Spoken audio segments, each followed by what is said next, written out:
Hello everyone, welcome back to another vlog. 16th April আমরা পুরী পৌঁছে গিয়েছিলাম, আর 17th এপ্রিল আমরা একেবারে ভোর ভোর ঘুম থেকে উঠে পড়েছিলাম। এদিকে চোখে ঘুম আর মুখে ক্লান্তি পরিষ্কার দেখা যাচ্ছে। সেসব বাদ দিয়ে আমি সোজা চলে গেলাম চান করতে। চান করা কমপ্লিট হয়ে গেছে, ড্রেস পরে নিয়েছি।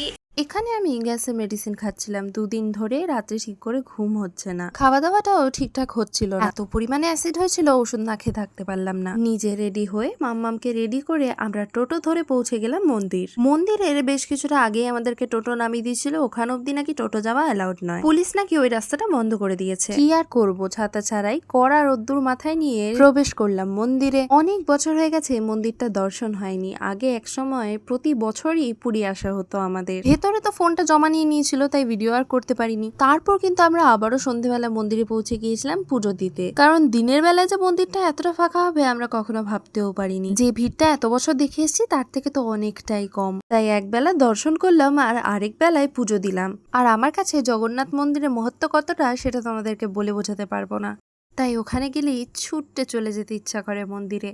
আর বিশ্বাস করবে না, এত বছরে যতবারই জগন্নাথ মন্দিরে গেছি আমি কিন্তু ঠাকুরকে দেখে কেঁদে ফেলেছি। এটা ভালোবাসা না মায়া তা আমি জানি না। যাই হোক, ভিডিওটা এখানেই শেষ করছি, টাটা।